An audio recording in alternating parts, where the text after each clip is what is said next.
tarjetones amarillos de los señores ministros y proporcionarles la hoja de apoyo también para que lleven el conteo.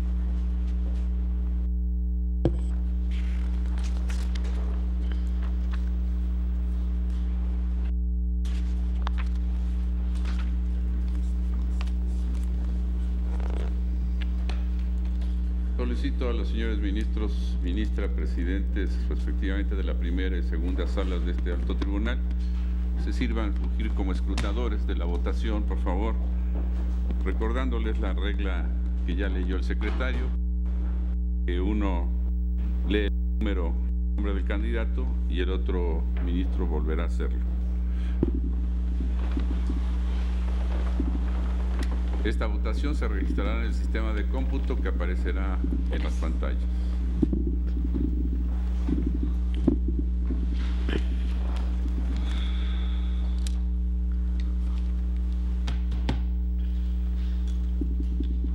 Tarjetón número 1.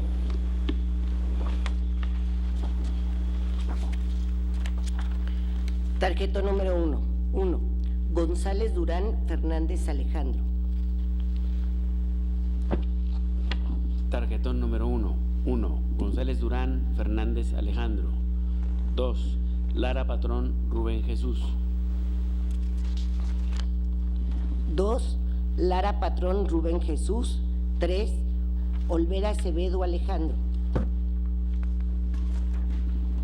3. Olvera Acevedo Alejandro. 4. Penagos Robles Nínive y Leana. 4. Penagos Robles Nínive y Leana. 5. Silva Díaz Ricardo Antonio. 5. Silva Díaz Ricardo Antonio. 6. Vargas Vaca Carlos.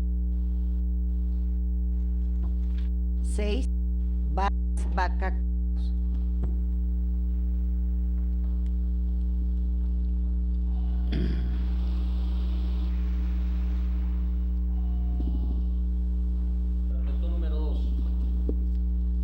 Tarjetón número 2. Número 1. Bracho Alegría Adriana. Tarjetón número 2. 1. Bracho Alegría Adriana. 2. Garay Morales Leonor. 2. Garay Morales Leonor. 3. García Guante Berenice. 3. García Guante Berenice. 4.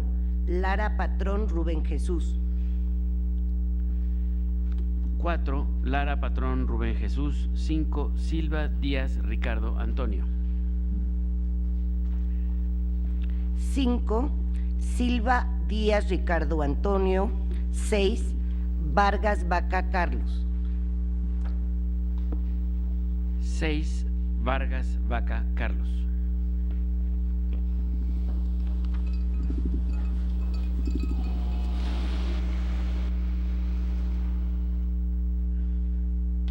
Tarjetón número 3. Tarjetón número 3. 1. Bracho Alegría Adriana. Tarjetón número 3. 1. Bracho Alegría Adriana. 2. Garay Morales Leonor. 2. Garay Morales Leonor. 3. Lara Patrón Rubén Jesús. 3. Lara Patrón Rubén Jesús. 4. Penagos Robles Nínive y Leana.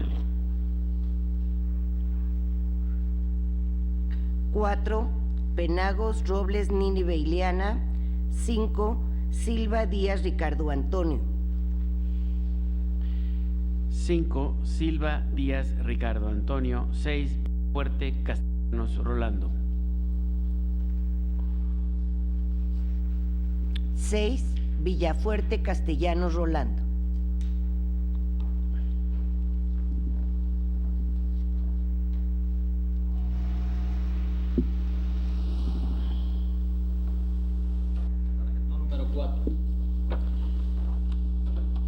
Tarjetón número 4. 1, Bracho Alegría Adriana. Tarjetón número 4. 1, Bracho Alegría Adriana. 2, García Guante Berenice. 2, García Guante Berenice. 3, Lara Patrón Rubén Jesús. 3, Lara Patrón Rubén Jesús. 4, Silva Díaz Ricardo Antonio. Número 4, Silva Díaz Ricardo Antonio. Número 5, Valdovinos Mercado Homera. 5, Valdovinos Mercado Homero. 6, Villafuerte Castellanos Rolando. 6, Villafuerte Castellanos Rolando.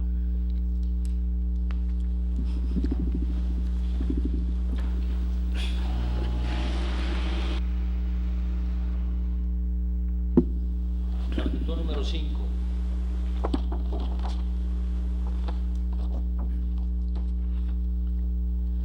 Tarjetón número 5. 1, Bracho Alegría Adriana. Tarjetón número 5. 1, Bracho Alegría Adriana.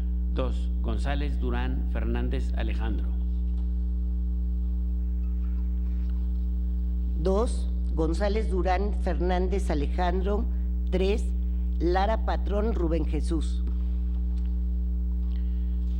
Número 3, Lara Patrón Rubén Jesús. Número 4, Penagos Robles Nínive Ileana. 4, Penagos Robles Nínive Ileana. 5, Silva Díaz Ricardo Antonio. 5, Silva Díaz Ricardo Antonio. 6, Villafuerte Castellanos Rolando. 6, Villafuerte Castellanos Rolando.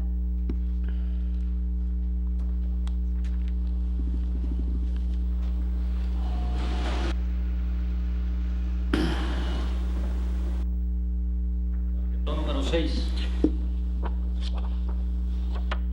Tarjetón número 6, García Guante Berenice 1.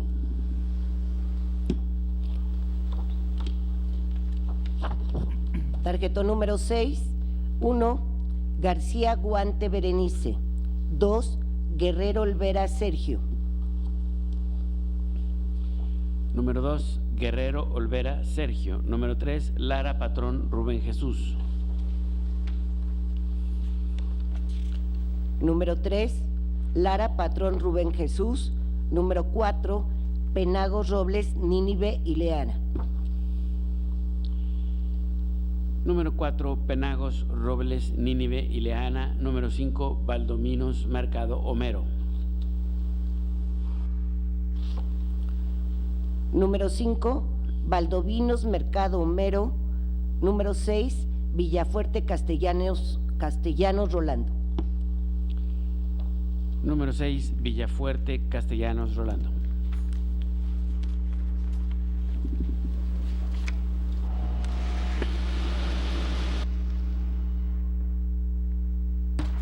Tarjetón número 7. Tarjetón número 7. Número 1, González Durán Fernández Alejandro. Tarjetón 7, número 1, González Durán Fernández Alejandro. Número 2, Guerrero Olvera Sergio Arturo. Número 2, Guerrero Olvera Sergio Arturo. Número 3, Lara Patrón Rubén Jesús. Número 3, Lara Patrón Rubén Jesús. Número 4, Penagos Robles Nínive Ileana. Número 4, Penagos Robles Nínive Ileana. Número 5, Silva Díaz Ricardo Antonio. Número 5, Silva Díaz Ricardo Antonio. Número 6, Villafuerte Castellanos Rolando. Número 6, Villafuerte Castellanos Rolando.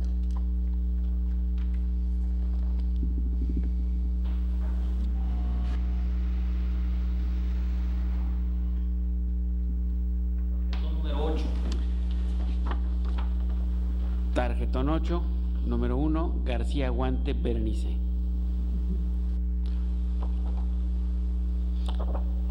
Tarjetón número 8, 1, García Guante Berenice. Número 2, Guerrero Olvera Sergio Arturo.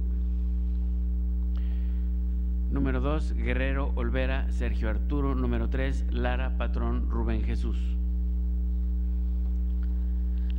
Número 3, Lara Patrón Rubén Jesús. Número 4, Penagos Robles Nínive Ileana. Número 4, Penagos Robles Nínive Ileana. Número 5, Silva Díaz Ricardo Antonio. Número 5, Silva Díaz Ricardo Antonio. Número 6, Valdovinos Mercado Homero.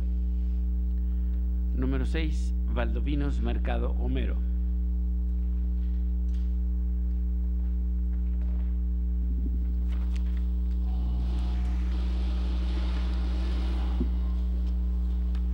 Número 9.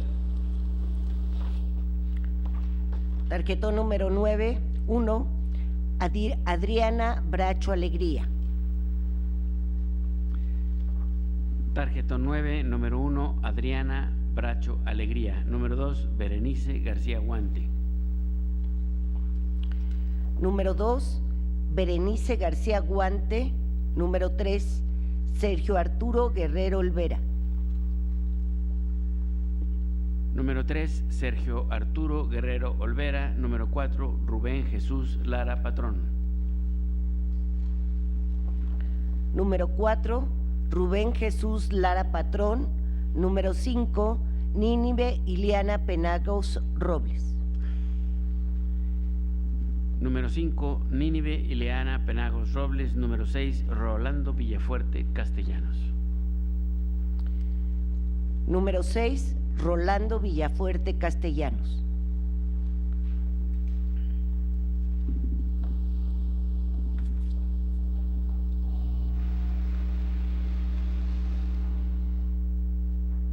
Número 10. Tarjetón 10, 1, Avilés Albavera Ertino. Número 10, número 1, Avilés Albavera Ertino. Número 2, Guerrero Olvera Sergio Arturo. Número 2, Guerrero Olvera Sergio Arturo. Número 3, Lara Patrón Rubén Jesús. Número 3, Lara Patrón Rubén Jesús. Número 4, Penagos Robles Nínive Ileana. Número 4, Penagos Robles Nínive Ileana. Número 5, Ramírez Salcedo José. Número 5, Ramírez Salcedo José. Número 6, Silva Díaz Ricardo Antonio. Número 6, Silva Díaz Ricardo Antonio.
Señor secretario, ¿tiene usted la votación? Sírvase a leerla, por favor. Sí, señor ministro presidente. En orden al número de votos obtenidos, el resultado es el siguiente. Con 10 votos, Lara Patrón Rubén Jesús. Con 8 votos, Penagos Robles Nínive Ileana. Con 8 votos, Silva Díaz Ricardo Antonio. Con 6 votos, Villafuerte Castellanos Rolando. Con 5 votos, Bracho Alegría Adriana. Con 5 votos, García Guante Berenice. También con 5 votos, Guerrero Olvera Sergio Arturo. Son las 7 personas con mayor votación para ocupar los 6 lugares. Hay un empate entre 3 personas para ocupar los últimos 2 lugares. Por ende, imprimiremos la hoja en color azul con el nombre de los 3 empatados con 5 votos para seleccionar 2. El desempate.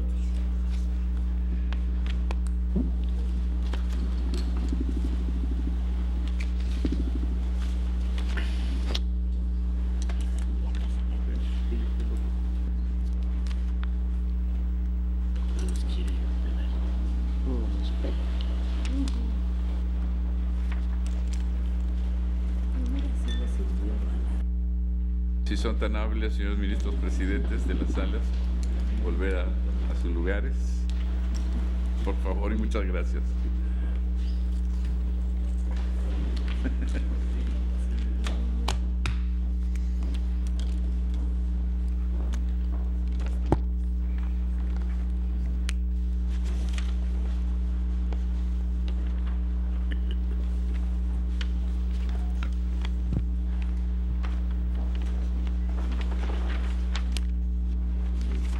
Una marca para los dos que sí. Sí, los dos que sí. Una marca, Paloma, una marca para los dos que sí consideran ustedes que deben continuar.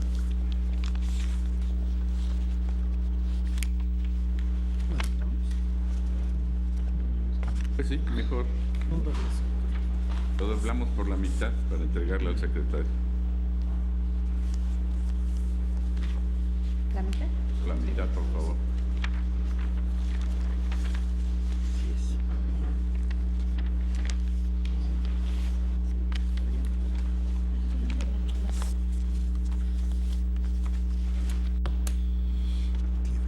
Recoja la tarjeta, señor secretario. Sí, señor.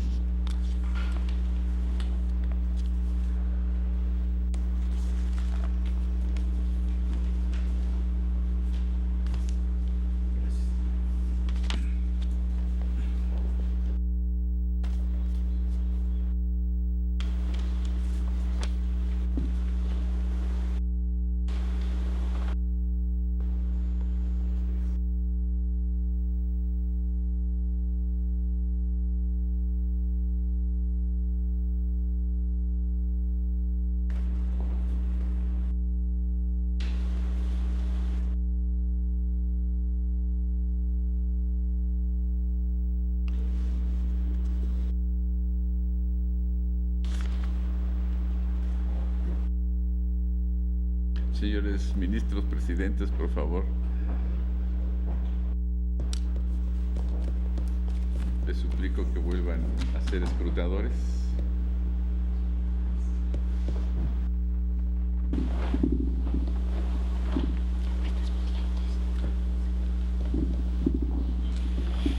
Tarjeta número 1.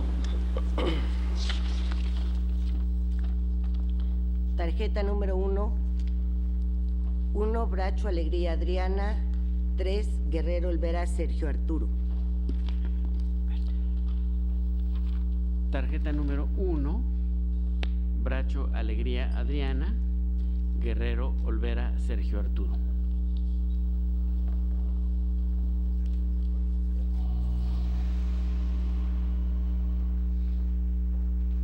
Tarjeta número 2. Tarjeta número 2, Bracho Alegría Adriana, García Guante Berenice. Tarjeta número 2, Bracho Alegría Adriana, García Guante Berenice.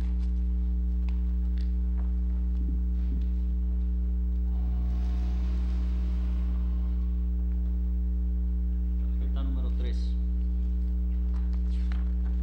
Tarjeta número 3, Bracho Alegría Adriana, Guerrero Olvera Sergio Arturo. Tarjeta número 3. Bracho Alegría Adriana, Guerrero Olvera Sergio Arturo.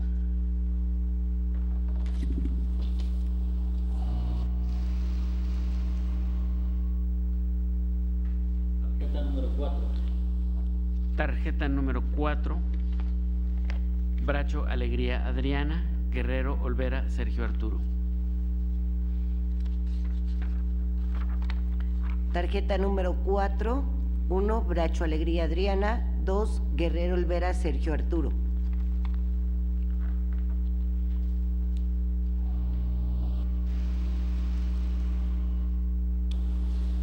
Tarjeta número 5.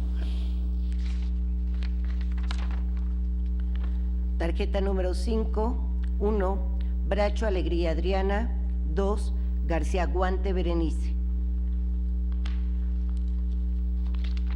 Tarjeta número 5, Bracho Alegría Adriana, García Guante Berenice.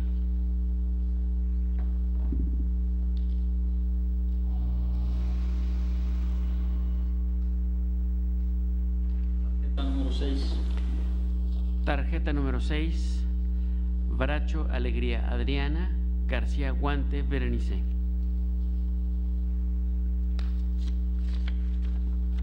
Tarjeta número 6, 1, Bracho Alegría Adriana, 2, García Guante Berenice.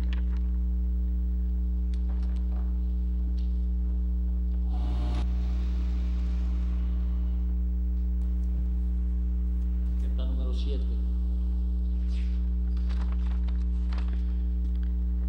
Tarjeta número 7, García Guante Berenice, Guerrero Olvera Sergio Arturo. Tarjeta número 7, García Guante Berenice, Guerrero Olvera Sergio Arturo.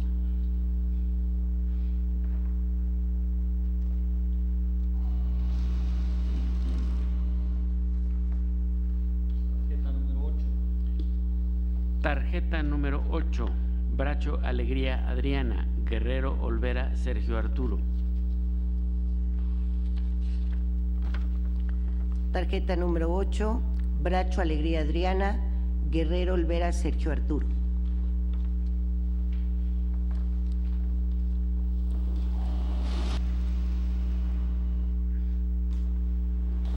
Tarjeta número 9. Tarjeta número 9, Bracho Alegría Adriana, Guerrero Olvera Sergio Arturo. Tarjeta número 9, Bracho Alegría Adriana, Guerrero Olvera Sergio Arturo.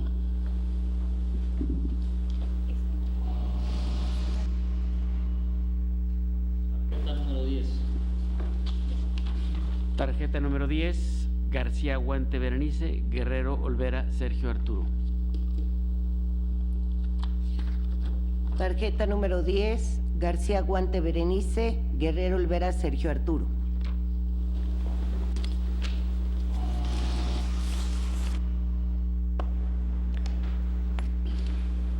Gracias, señores ministros.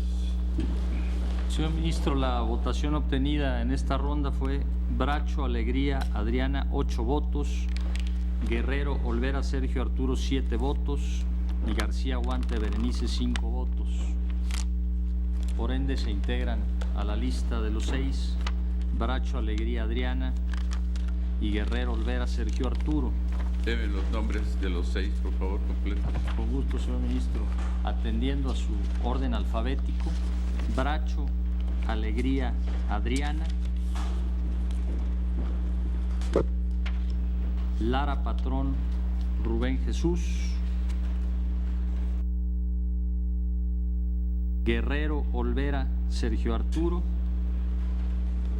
Penagos Robles Nínive Ileana, Silva Díaz Ricardo Antonio y Villafuerte Castellanos Rolando.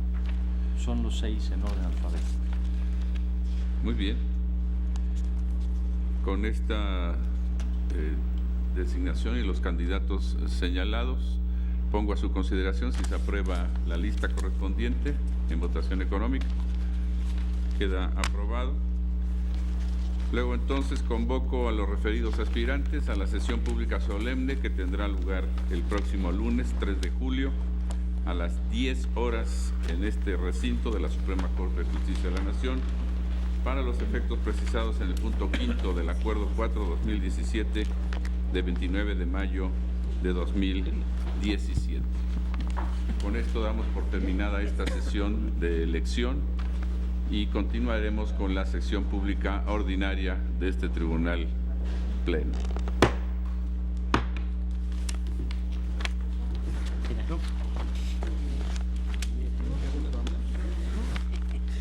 Ahora se abre la sesión pública ordinaria para continuar con los asuntos listados para el día de hoy.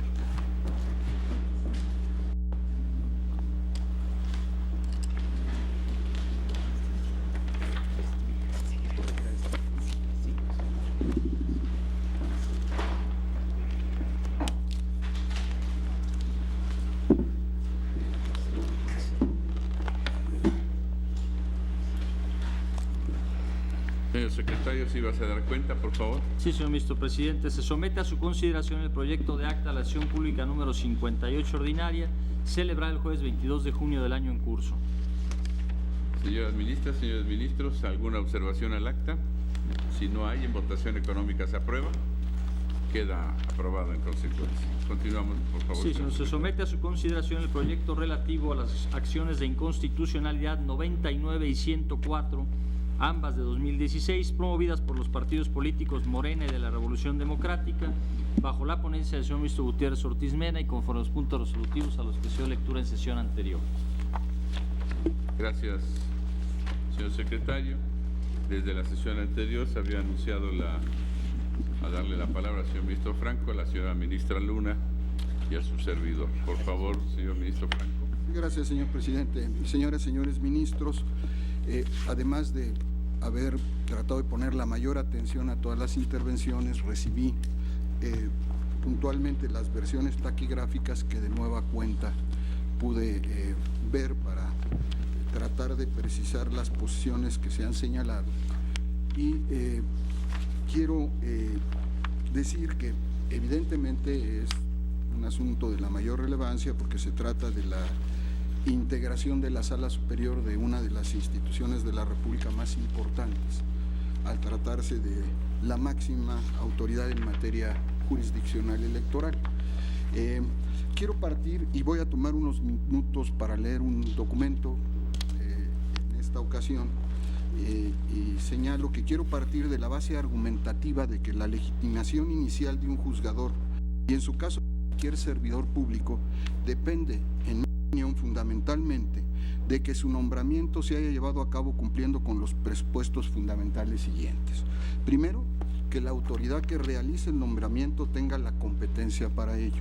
Segundo, que la persona designada haya cumplido cabalmente los requisitos constitucionales y o legales establecidos para ocupar el cargo, los que obviamente tendrán que ser los razonablemente aptos para demostrar en principio que la persona reúne las condiciones y capacidades para desempeñar cargo específico. Y tercero, que el nombramiento o designación se haya llevado a cabo de manera integral, de ser el caso, bajo el procedimiento establecido por el ordenamiento jurídico aplicable para ello. El término de su mandato, de cualquier servidor público, pero en especial de un juez, en mi opinión, aunque sea breve, el régimen de transición como el que nos ocupa, no condiciona ni afecta de manera directa o indirecta esa legitimación inicial, ni tampoco la estabilidad o la autonomía como juzgador, como tampoco la independencia del tribunal, ni en los trabajos legislativos que generaron la reforma impugnada en materia de esta acción de inconstitucionalidad o la reforma constitucional que la precedió, ni en las intervenciones que han tenido la señora y los señores ministros que me han precedido en el uso de la palabra, se señala en forma alguna que la determinación inicial del Congreso de la Unión de 2008 fuera inconstitucional por fijar 3, 6 y 9 años respectivamente para el término del mandato de los magistrados de la Sala Superior. En todo caso, se han pronunciado quienes han hablado en contra del proyecto porque consideran que fortalece o que es más conveniente, pero en ningún caso que yo haya leído encontré la aseveración de que el sistema original era inconstitucional. Dicho lo anterior, quiero tomarme un momento de su tiempo para dar los razonamientos por los cuales me manifiesto a favor del sentido del proyecto y de la mayoría de sus consideraciones, compartiendo esencialmente la posición de algunos de los señores ministros que ya se han manifestado en el sentido de que la reforma por la que se amplió el periodo del mandato de 4 magistrados electorales efectivamente resulta violatoria del artículo 99 de la Constitución, ya que significó por la vía legal y no constitucional un procedimiento reglado ya concluido en el nombramiento de esos 4 magistrados que no presentaba irregularidad alguna y que por lo contrario cumplía cabalmente con las normas constitucionales y legales establecidas para ello, así, y esto es importante, como con las finalidades que el Poder Revisor de la Constitución señaló expresamente cuando determinó que habría una renovación total de la Sala Superior del Tribunal Electoral del Poder Judicial de la Federación y se iniciaría un esquema de renovación escalonada de la misma. Leo las porciones pertinentes incorporadas por reforma constitucional del 13 de noviembre de 2007 al artículo 99 de nuestra Constitución y el transitorio quinto de la misma. Artículo 99, párrafo tercero. La Sala Superior se integrará por 7 magistrados electorales. El presidente del tribunal será elegido por la Sala Superior de entre sus miembros para ejercer el cargo por 4 años. Párrafo 11. Los magistrados electorales que integren la Sala Superior y regionales serán elegidos por el voto de las 2/3 partes de los miembros presentes de la Cámara de Senadores a propuesta de la Suprema Corte. La elección de quienes las integren será escalonada conforme a las reglas y al procedimiento que señale la ley. Párrafo 12. Los magistrados electorales que integren la Sala Superior deberán satisfacer los requisitos que establezca la ley, que no podrán ser menores a los que se exigen para ser ministro de la Suprema Corte de Justicia de la Nación y durarán en su encargo 9 años improrrogables. Párrafo 14, que es muy importante. En caso de vacante definitiva se nombrará a un magistrado por el tiempo restante al del nombramiento original. Esto es importante por los razonamientos que a continuación daré de lo que dijo el constituyente permanente, que eran las finalidades de este nuevo esquema.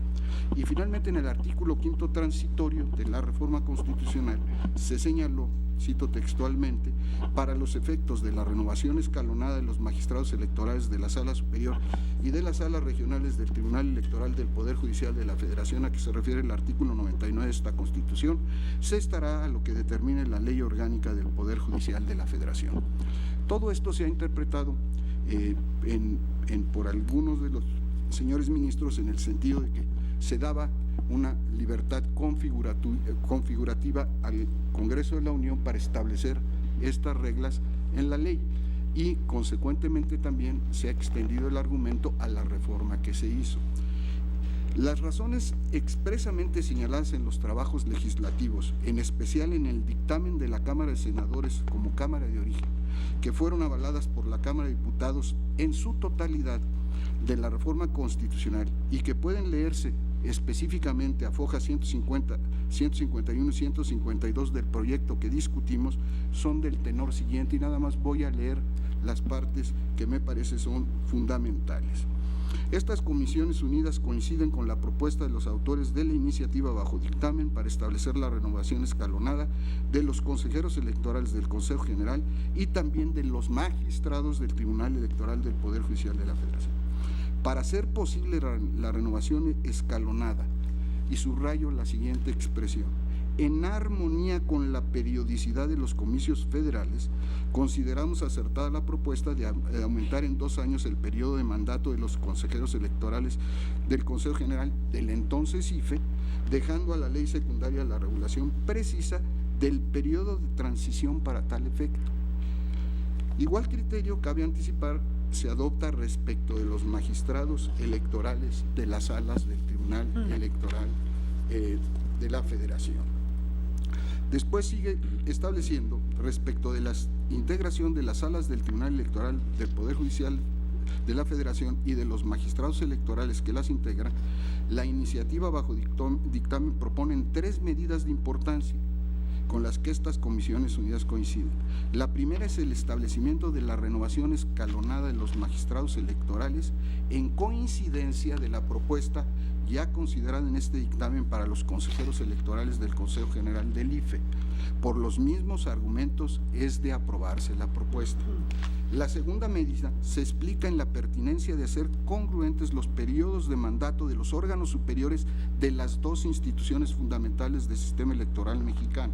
Se propone que el plazo de mandato de los magistrados electorales, tanto de la sala superior como de las regionales, sea de 9 años.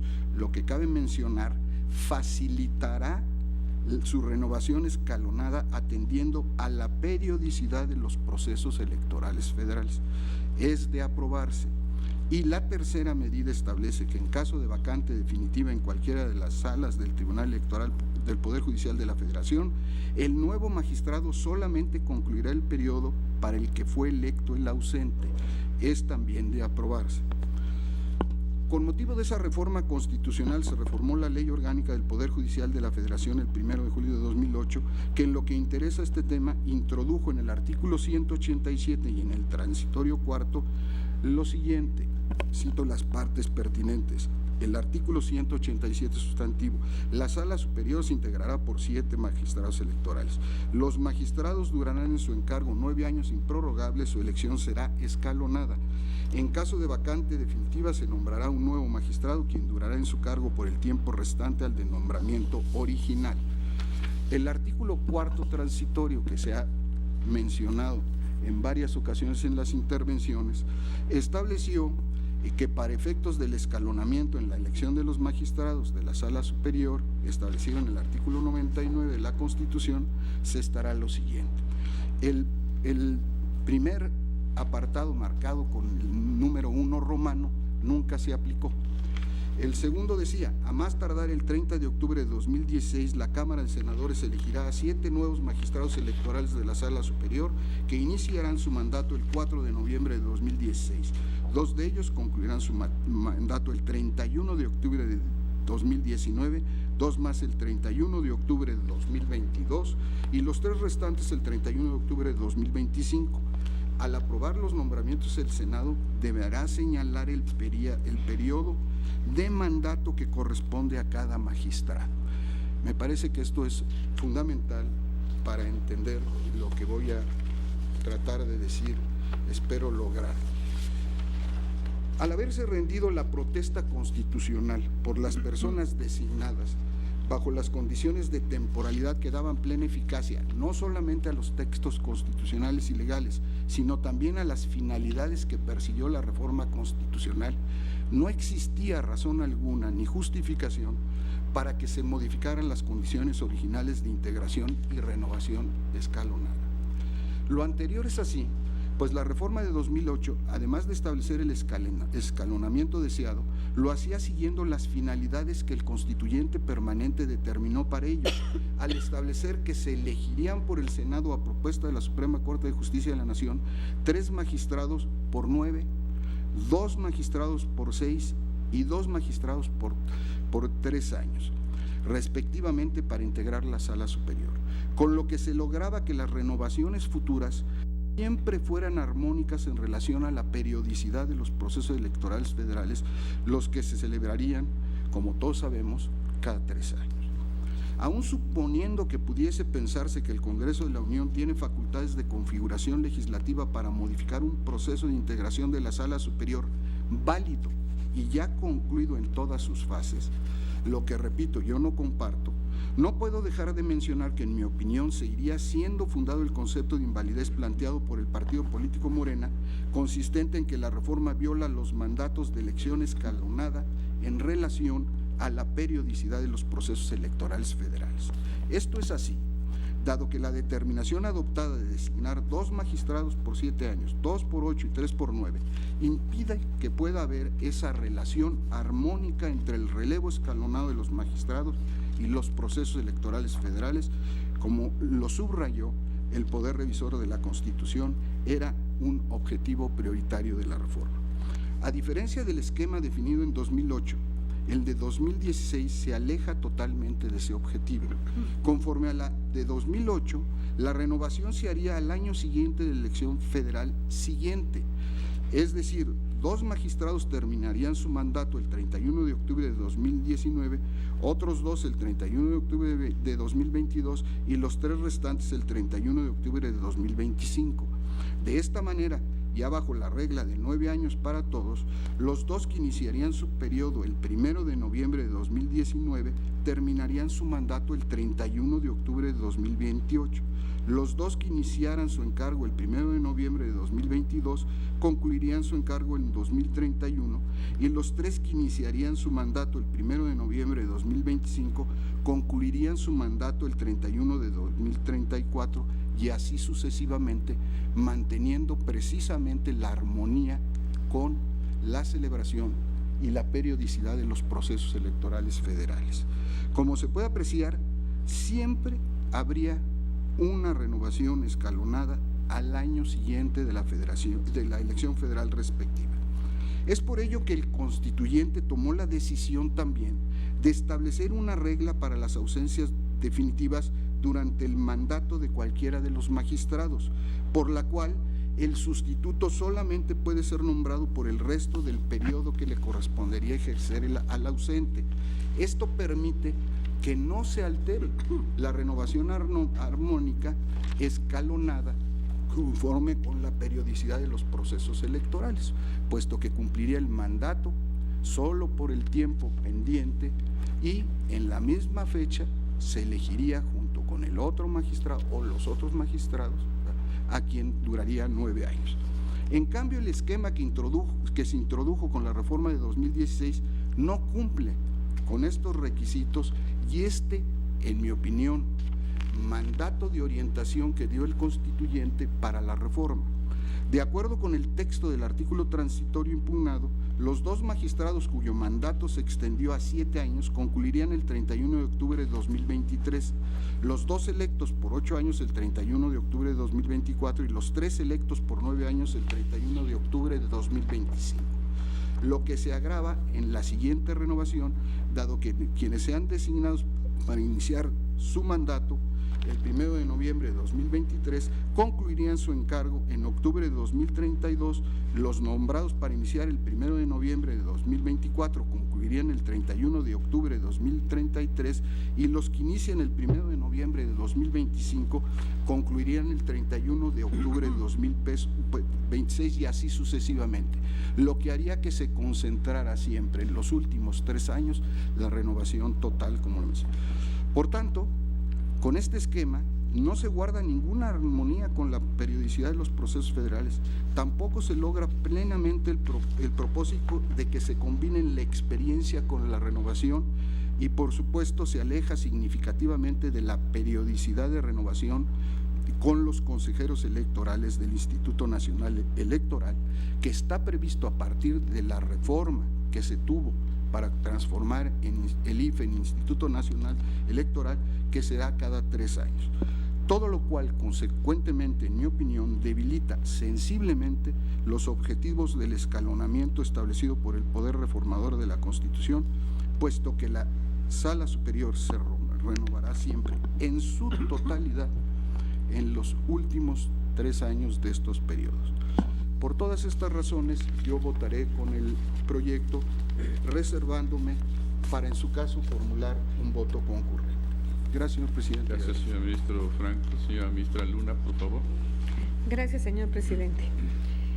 También durante las sesiones en las que se ha estado discutiendo este asunto, he escuchado con la mayor atención a la señora ministra y a los señores ministros que han participado ya en cuanto al fondo del asunto, y yo quisiera dar las razones de mi voto. El proyecto, como todos ustedes saben, fundamenta la determinación de inconstitucionalidad en el análisis de 4 puntos fundamentales. El primero de ellos lo hace denominar violación directa al artículo 99 de la Constitución, violación al procedimiento de designación de magistrados electos previsto en este artículo. El segundo está relacionado con lo que en el proyecto se denomina violación al principio de división de poderes, el tercero con violación al principio de seguridad jurídica y retroactividad, y al final a lo que se refiere al esquema regulatorio de escalonamiento en la designación de los magistrados. Me voy a referir a cada uno de ellos, dando mi opinión al respecto. Por lo que hace al inciso A, que está referido al procedimiento de designación de los magistrados electos previsto en el artículo 99 de la Constitución, las razones fundamentales por las que en el proyecto se determina que es inconstitucional el artículo 4º transitorio impugnado, se señala que es porque el Congreso de la Unión de alguna manera se arrogó competencias que no le correspondían, competencia que estaba destinada a la Cámara de Senadores. Y por otro lado, que al haberse variado el escalonamiento, se viola el principio de independencia judicial. Yo respetuosamente no comparto estos argumentos y daré las razones por las cuales considero que no es así. Por principio de cuentas, como todos ustedes saben, el artículo 99 de la Constitución, a la que la mayoría de los señores ministros se ha referido, reformado el 13 de noviembre de 2007, estableció que los magistrados electorales que integren la Sala Superior y regionales serán elegidos por el voto de las 2/3 partes de los miembros presentes de la Cámara de Senadores a propuesta de la Suprema Corte de Justicia de la Nación. La elección de quienes las integran será escalonada conforme a las reglas y al procedimiento que señale la ley. Y además se nos dice en el párrafo siguiente que los magistrados durarán en su encargo por 9 años improrrogables. Y aquí yo lo que colijo es lo siguiente: lo que se nos está estableciendo, y creo que habría que diferenciar dos cuestiones. Una es lo que se está dando competencia primero a la Suprema Corte de Justicia de la Nación, segundo al Senado de la República y tercero al Congreso de la Unión como tal. Por lo que hace a la Suprema Corte de Justicia de la Nación, pues bueno, la idea fundamental es que la Suprema Corte de Justicia de la Nación analiza las solicitudes que se presentan de las personas que están interesadas en formar parte de esta sala, emite una convocatoria, se hace todo un procedimiento de selección y se mandan las ternas al Senado de la República. Y con esto cumple de alguna manera la parte que le corresponde a la Suprema Corte de Justicia de la Nación. El Senado de la República, después de algún procedimiento que ellos mismos establecen, determina de entre las ternas enviadas por la Suprema Corte de Justicia de la Nación, determina cuáles son las personas que van a de alguna manera ocupar estos cargos. Y sí, desde luego establece que el Senado de la República determinará a cada magistrado el periodo que le corresponde. Eso es totalmente cierto. En la Constitución únicamente se está refiriendo al periodo de 9 años, es decir, a la duración mayor. Es verdad que se establece el escalonamiento, y en esta primera ocasión que se concluyó con la integración anterior de la Sala Superior del Tribunal Electoral, pues la idea es que esta nueva integración pues siga los lineamientos que se establecen en el artículo 99. Y estos lineamientos son, pues desde luego se analizó la propuesta de la Corte, el voto tiene que ser por las 2/3 partes y la duración de los magistrados debe de ser por 9 años. Pero como es la primera integración, debe preverse de alguna manera el escalonamiento. El escalonamiento no es facultad de la Cámara de Senadores establecerla. El escalonamiento tiene que establecerse en ley que emite el Congreso de la Unión. Y el Congreso de la Unión, como lo dice el propio artículo 99, se dice que la elección de quienes las integran será escalonada conforme a las reglas y procedimientos que señale la ley. Entonces, ¿cuál es la ley que va a establecer esta situación? Bueno, pues la ley que lo establece es la Ley Orgánica del Poder Judicial de la Federación. Y en la Ley Orgánica del Poder Judicial de la Federación se reformó también en julio de 2008, el 1 de julio de 2008, el artículo 187, que establece pues situaciones relacionadas con el funcionamiento de esta sala superior.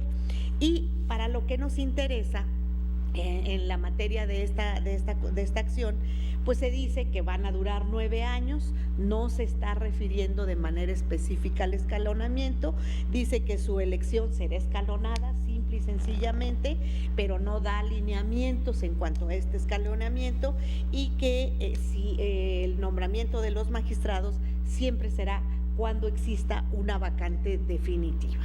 Entonces, ¿qué sucedió? El escalonamiento que se da en este primer nombramiento de esta nueva integración de la Sala Superior del Tribunal Electoral se determinó en el artículo 4º transitorio.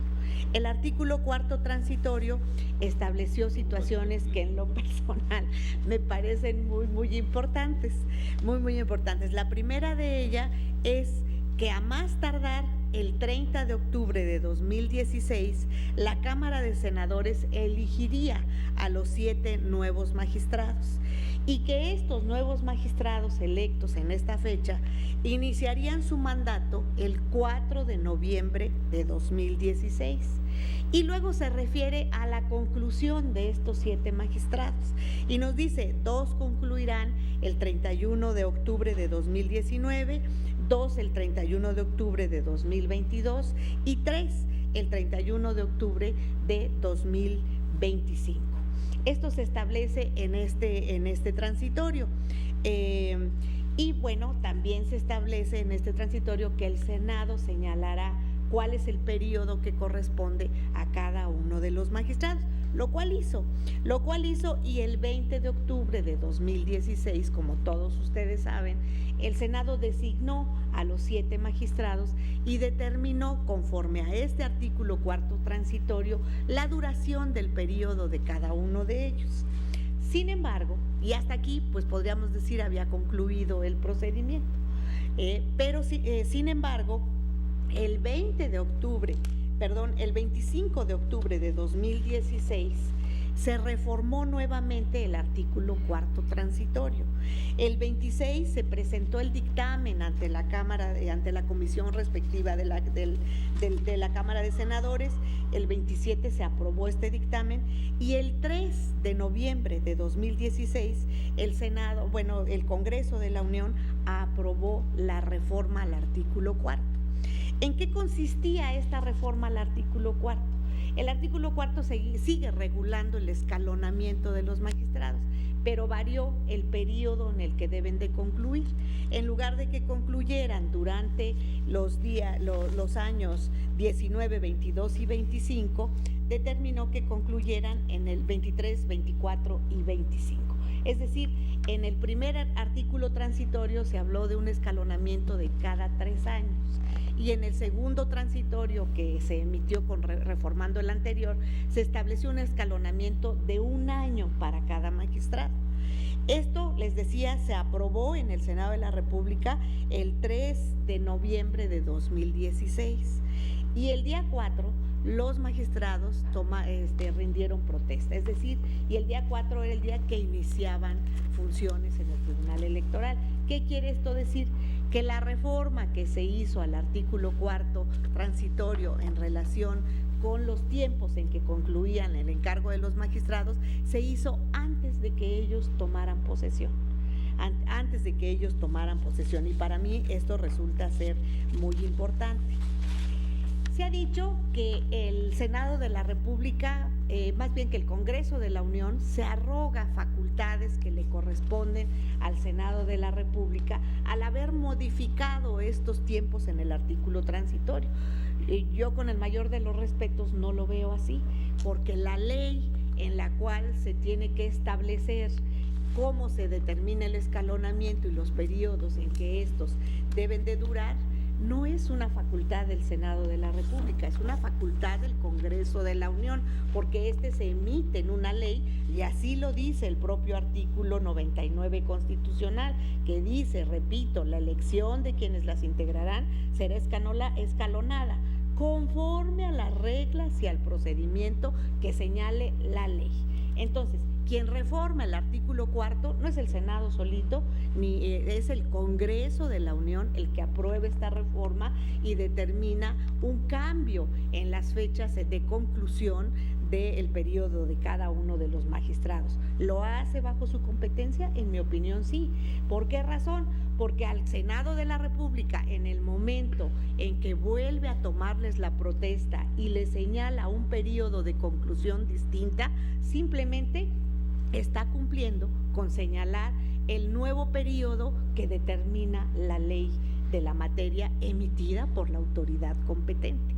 Entonces, no es que de alguna manera el Congreso se haya arrogado facultades del Senado de la República. El Congreso emitió su ley en uso de sus facultades. Y el Senado de la República, en cumplimiento a esa ley, les vuelve a tomar la protesta por el periodo que ahora les corresponde conforme al nuevo artículo transitorio y hace la declaratoria correspondiente.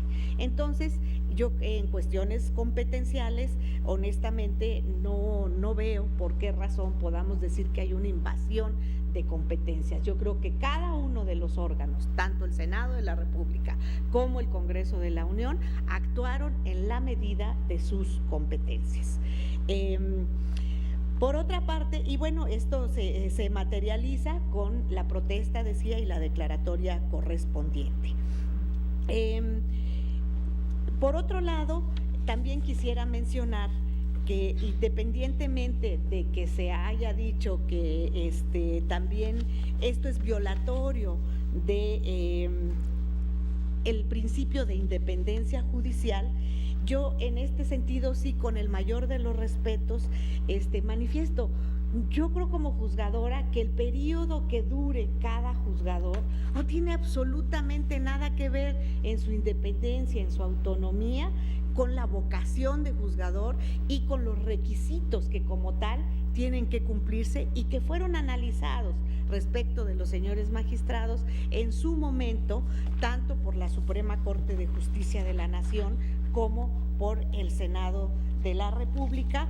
Y de alguna forma, bueno, así lo decía el señor ministro ponente en el momento en que inició la presentación de su proyecto, al decir, no tiene como objeto analizar la elección de los titulares de las magistraturas electorales efectuada el 20 de noviembre de 2016 por el Senado de la República, ni las normas legales que la fundamentaron.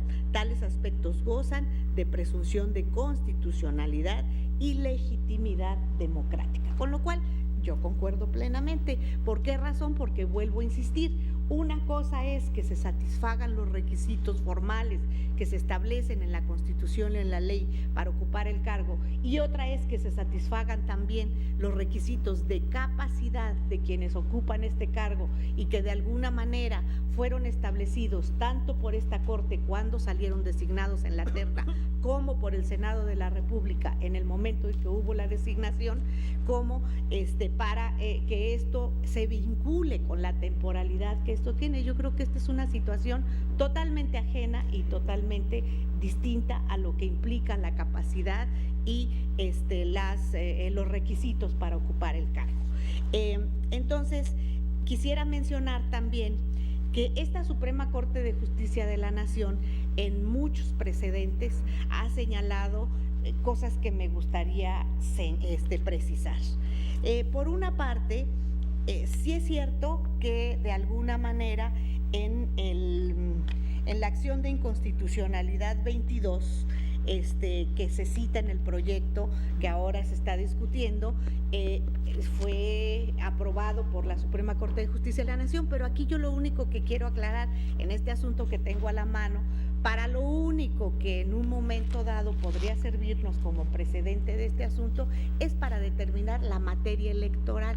Aquí lo que se dijo es que este tipo de nombramientos estaban referidos a la materia electoral porque de alguna manera incidían directamente en la calificación de las elecciones. Entonces, este precedente se trae a colación única y exclusivamente por esa razón. Otro precedente que se trae a colación, y varios más porque de estos hay distintos, es cuando se dijo que la prórroga de mandato es inconstitucional en caso de que implique la prolongación de la legislatura local y de los miembros de los ayuntamientos que se encuentren en ese momento en curso, más allá del periodo para el cual han sido electos.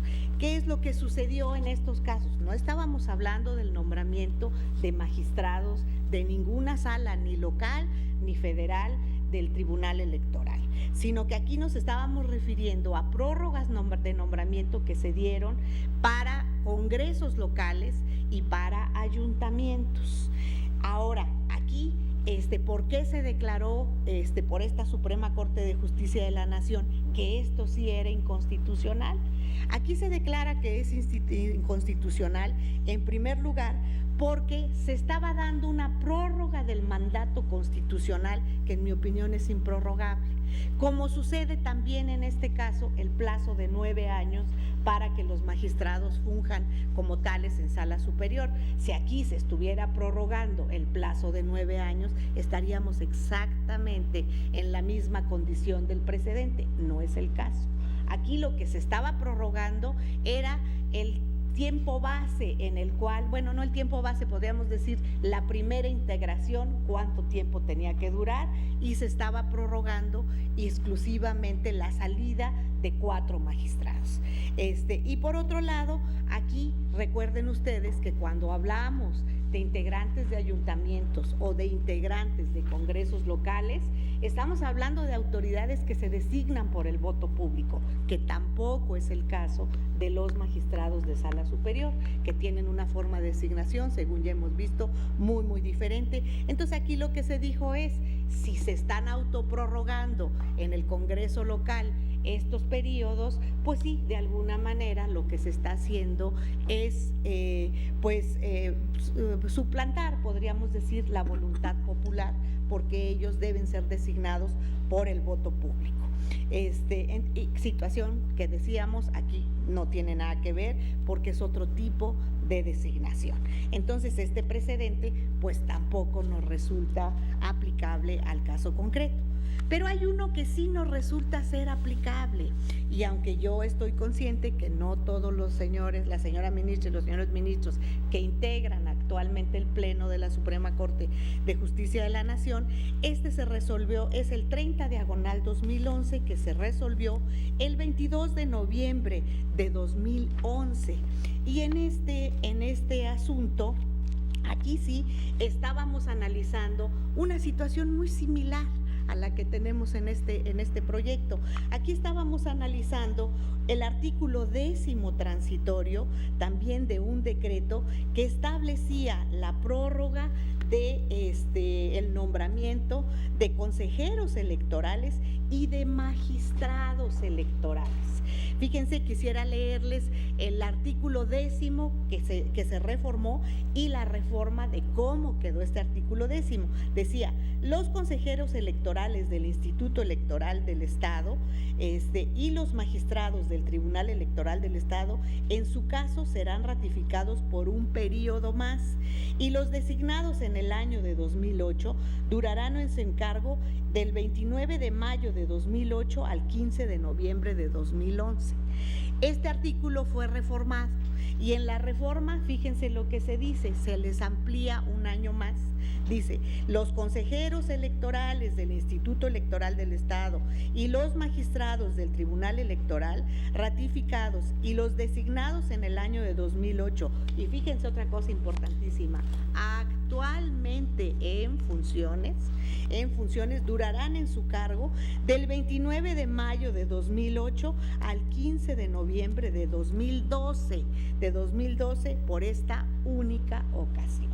Entonces, ¿qué sucedió? Aquí se les prorrogó tanto a los consejeros como a los magistrados justamente un año en este decreto que de alguna manera se publicó en el periódico oficial local el 27 de septiembre de 2011. ¿Y qué es lo que sucedió? La Suprema Corte analizó esta situación justamente con argumentos muy similares a los que ahora se están determinando. Y en razón de competencia leo un párrafo muy pequeñito que dijo: incluso aun cuando se estimara que se trata de una violación indirecta a la Constitución, amerita ser examinada, pues la facultad de elegir a los consejeros y magistrados electorales locales y en su caso ratificarlos no riñe con la prórroga de su mandato en forma transitoria, pues esta última medida por su propia naturaleza solamente implica una decisión legislativa de carácter coyuntural ante situaciones de hecho o imprevistas que demandan la emisión de disposiciones contingentes que permitan dar un paso ordenado al cumplimiento de los demás preceptos cuya vigencia no está sujeta a una temporalidad específica.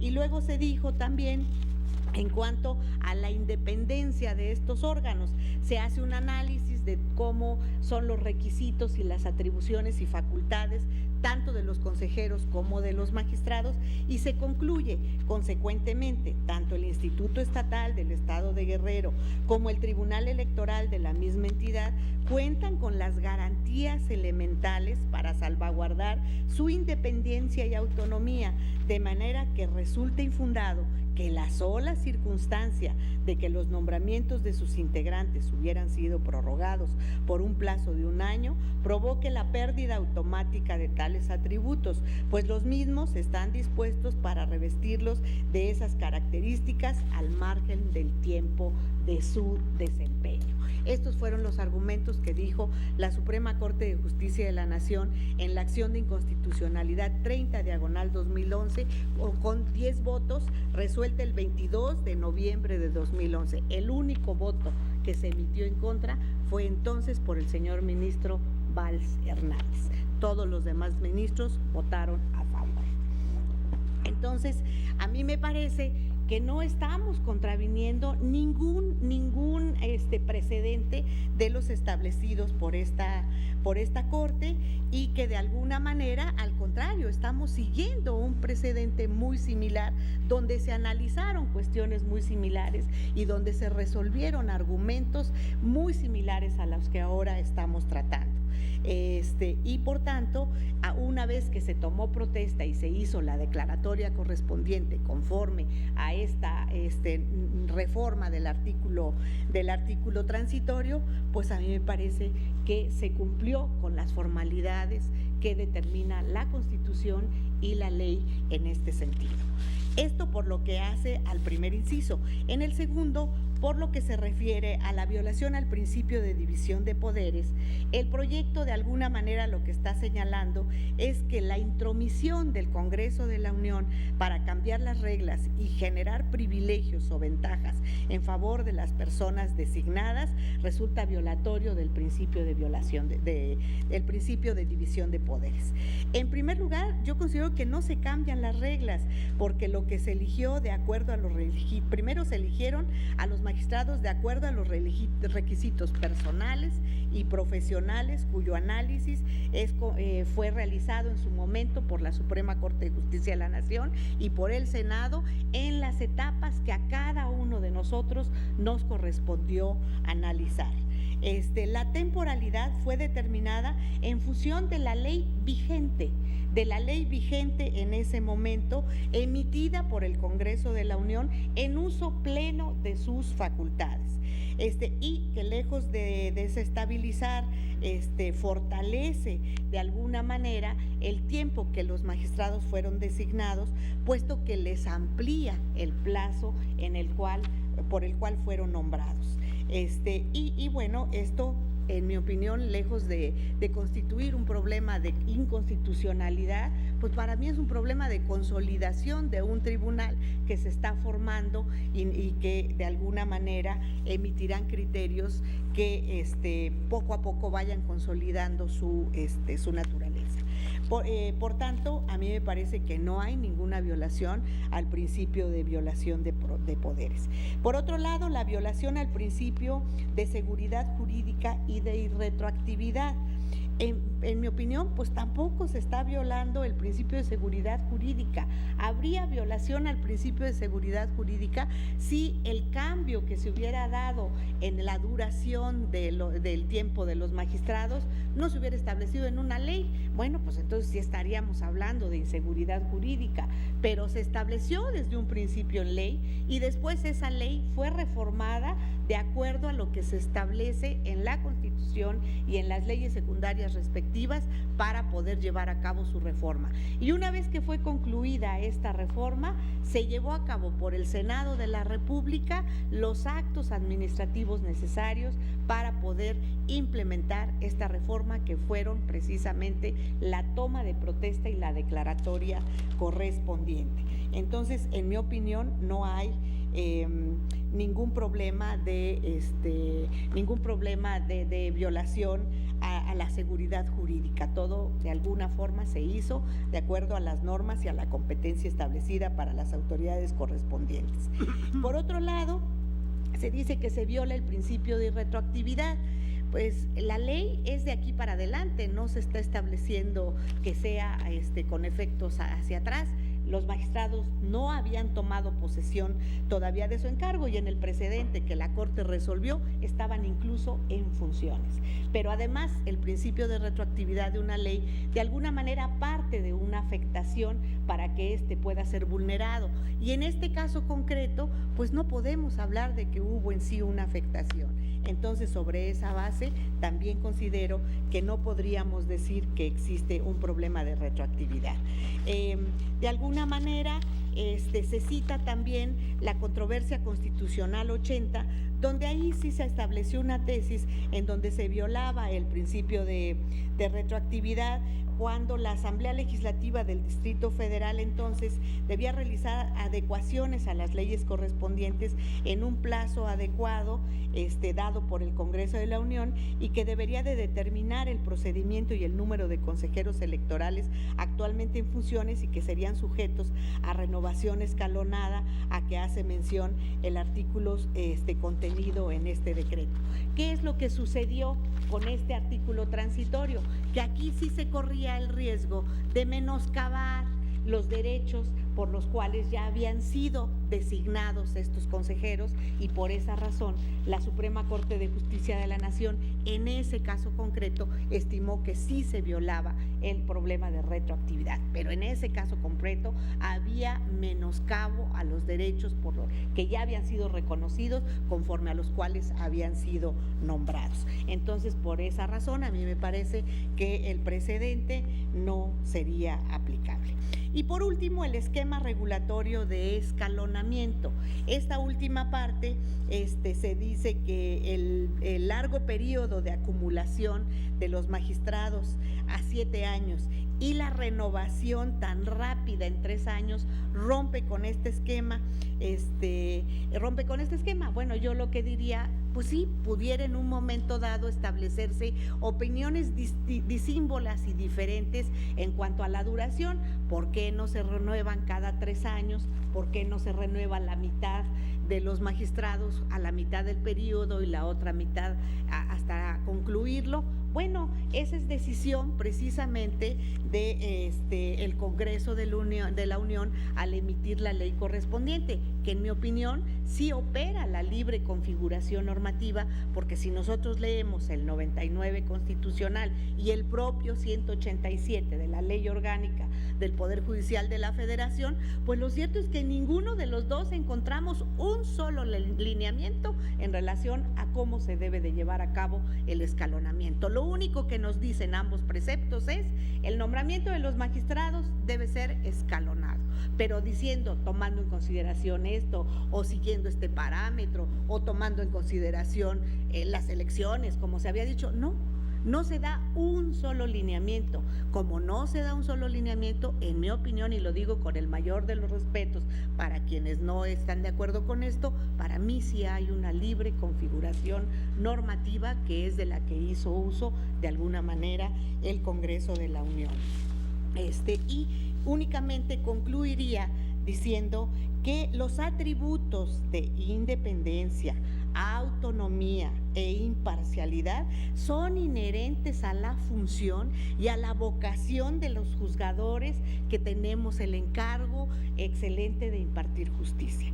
Y nada tienen que ver, son totalmente independientes con el tiempo de duración de nuestros encargos. Por estas razones, con el mayor de los respetos, me manifiesto en contra del proyecto. Gracias, señor presidente. Gracias, señora ministra. Señores ministros, tenemos una sesión privada a continuación. Todavía faltaría pronunciarme yo y tomar la votación. Yo les comento que creo que lo conveniente es que continuemos con esta discusión mañana y que tomemos la votación en cuanto terminemos de participar todos, que creo que el que no se ha pronunciado soy yo, y podamos dar lugar a la sesión privada que teníamos ya prevista con anterioridad. De esa forma voy a levantar la sesión pública ordinaria. Los convoco a la que tendrá lugar el día de mañana en este recinto a la hora acostumbrada, y a continuación pasaremos a la sesión privada una vez que se desaloje la sala. Se levanta la sesión.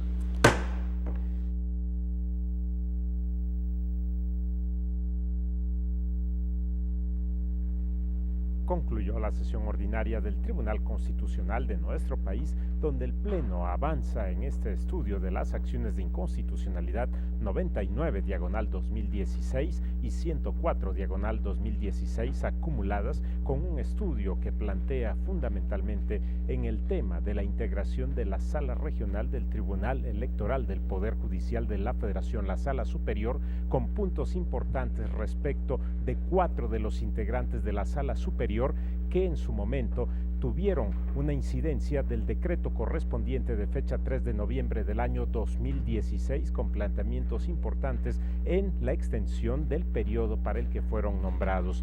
4 de estos magistrados, que en su momento 2 de ellos fueron nombrados para un periodo de 3 años, otros 2 para un periodo de 6 años, se da la extensión a través de ese decreto al que hemos hecho referencia de 3 a 7 años y de 6 a 8 años. Este es el punto fundamental que estudian las acciones de inconstitucionalidad a través del proyecto que se somete a la consideración de los ministros en el Pleno del Tribunal Constitucional de nuestro país. Es esta el punto fundamental de las acciones de inconstitucionalidad y el estudio de los 4 rubros fundamentales de los conceptos de invalidez que se plantearon en las acciones de inconstitucionalidad. Sobre esto continuará estudiando el Pleno del Tribunal Constitucional de nuestro país para emitir el pronunciamiento correspondiente respecto de la constitucionalidad o inconstitucionalidad del decreto de fecha 3 de noviembre del año 2016 que estableció reformas a lo que en su momento se planteó en la Ley Orgánica del Poder Judicial de la Federación, fundamentalmente en la norma transitoria en el artículo 4 correspondiente, que plantea precisamente la duración del encargo de cada uno de los 4 magistrados que en este caso son materia del estudio a través de las acciones de inconstitucionalidad. Sobre esto continuará el Pleno de la Suprema Corte de Justicia de la Nación en la siguiente sesión ordinaria, y también en el primer momento de la sesión ordinaria de este día, el Pleno de la Suprema Corte de Justicia de la Nación determinó seleccionar a 6 de los 25 integrantes de una lista para que en su momento comparezcan ante el Pleno el próximo lunes 3 de julio en punto de las 10 horas para que se integre en su momento la terna que será remitida al Senado de la República en términos de lo que plantea el acuerdo número 4/2017 para seleccionar a un integrante de Sala Regional Especializada del Tribunal Electoral del Poder Judicial de la Federación. Son estos los 2 momentos que se tuvieron esta mañana en el Pleno de la Suprema Corte de Justicia de la Nación, los asuntos que han sido observados. Agradecemos a todos ustedes la atención a su programa El Pleno en Vivo. Se despide José de Jesús Cruz Ibaj, invitándoles para que en punto de las 9 de la noche puedan dar seguimiento, acceso directo en el espacio noticioso del canal judicial, y agradeciendo su interés en este ámbito de interpretación constitucional en el Estado mexicano. Por su atención, gracias.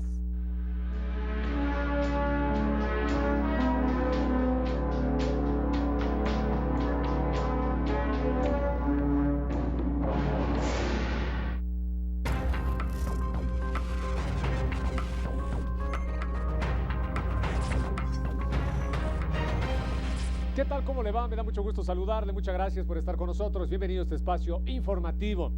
En conferencia magistral, el ministro de la Suprema Corte, José Ramón Cosío, aseguró que debe haber mucha atención en el desarrollo de las normas secundarias y el esquema de transición del nuevo sistema de justicia laboral. Subrayó que el posible desahogo oral de los juicios en esta materia debe ser uno de los temas centrales de la legislación secundaria. Pero si partimos de una mala legislación, pues entonces sí me parece que un sector, y con esto termino, que está razonablemente tranquilo, lo podemos intranquilizar, podemos generar conflictos donde no hay, y aquello que se suponía iba a ser una causa generadora de soluciones, se puede convertir en una causa generadora de problemas.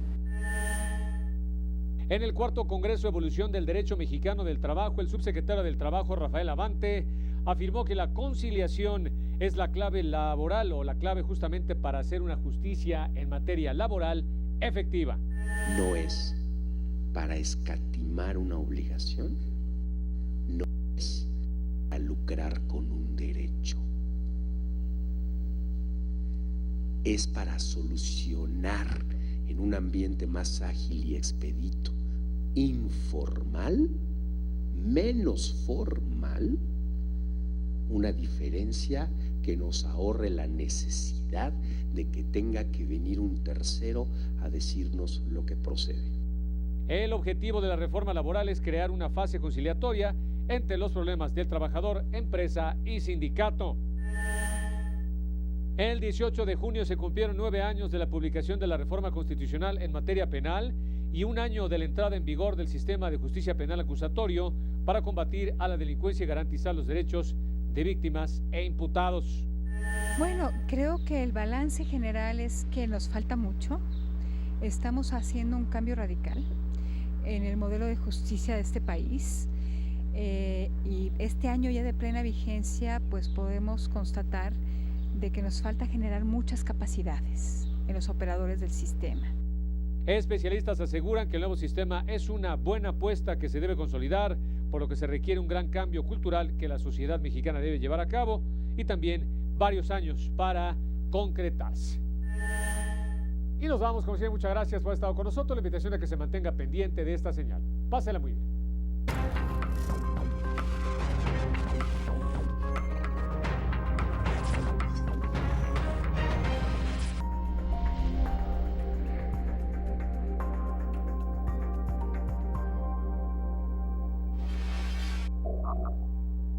La visión de los juzgadores, un programa en el que jueces y magistrados analizan temas de interés nacional de manera práctica y sencilla. Soy Fernando Córdoba del Valle y es un gusto tenerlos de nueva cuenta en su programa La visión de los juzgadores. Lunes, 17 horas.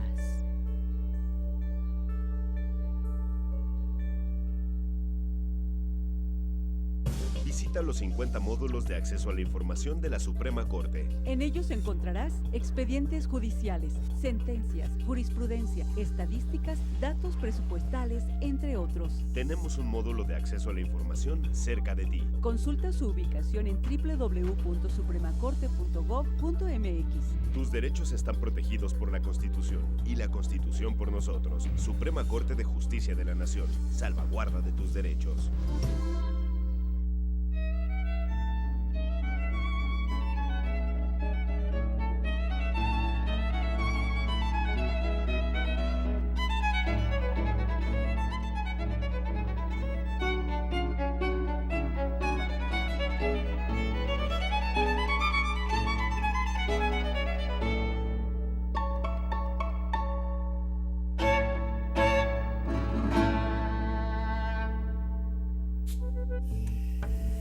Martes, 19 horas.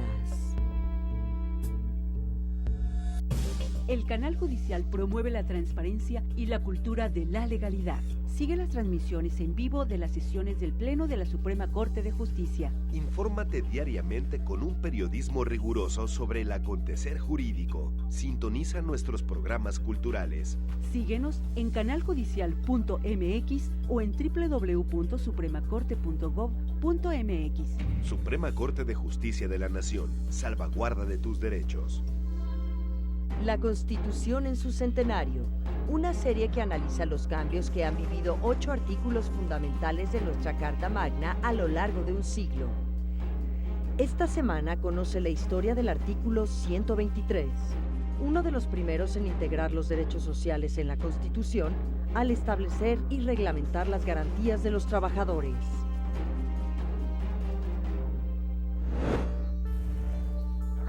Viernes, 19 horas.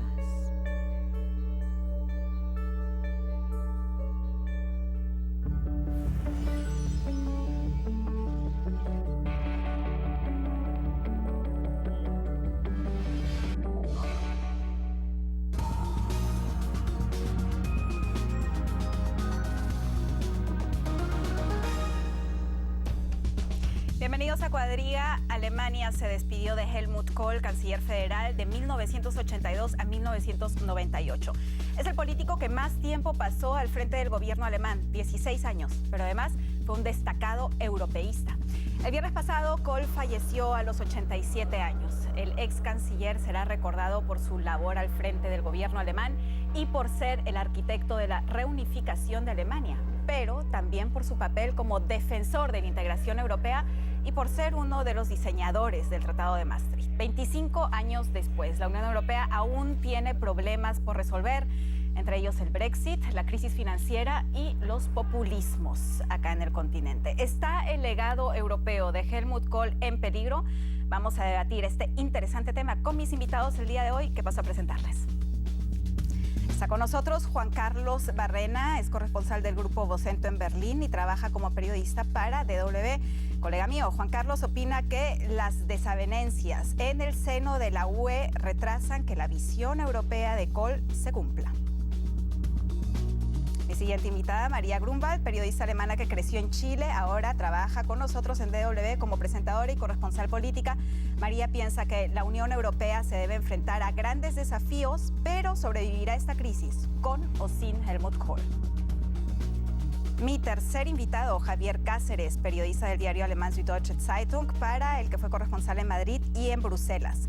Javier me dice, el principal legado europeo de Kohl es la Alemania unida y Alemania no está en peligro. Ya saben que pueden seguirnos en las redes sociales y también escribirnos a nuestro correo electrónico.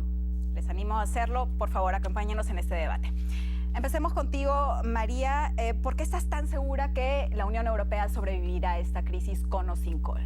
Yo estoy convencida de que sobrevivirá a esta crisis porque en el fondo la Unión Europea es algo irreversible. O sea, en el fondo no existe la opción de dar marcha atrás. ¿Por qué? En el fondo no existe la opción de dar marcha atrás porque hay problemas grandes de hoy en día, como por ejemplo el desempleo o el problema de cómo integrar a miles y miles y miles de refugiados que seguirán llegando. Esos son problemas tan grandes y son problemas que no paran en una frontera. Ahí es importante que los países tengan aliados, tengan alianzas, y por eso que la idea de una Europa fuerte y unida seguirá existiendo, porque en el fondo no existe otra opción. Y yo también estoy convencida de que todavía existen suficientes mandatarios europeos, a lo mejor no de la figura de Kohl, pero sí con una cierta, con bastante influencia, que saben de esta necesidad de una Europa unida y que también están interesados en defenderla, porque sin una Europa unida y fuerte tampoco tenemos el peso político como para hablar, por ejemplo, con Estados Unidos, con potencias como China, etcétera. No hay marcha atrás, es casi una cita de Kohl. Vamos a seguir hablando sobre tu posición acerca de la Unión Europea y Kohl. Antes me gustaría preguntarle a Javier, quien dijo el principal legado europeo de Kohl es la Alemania unida y no necesariamente la Unión Europea.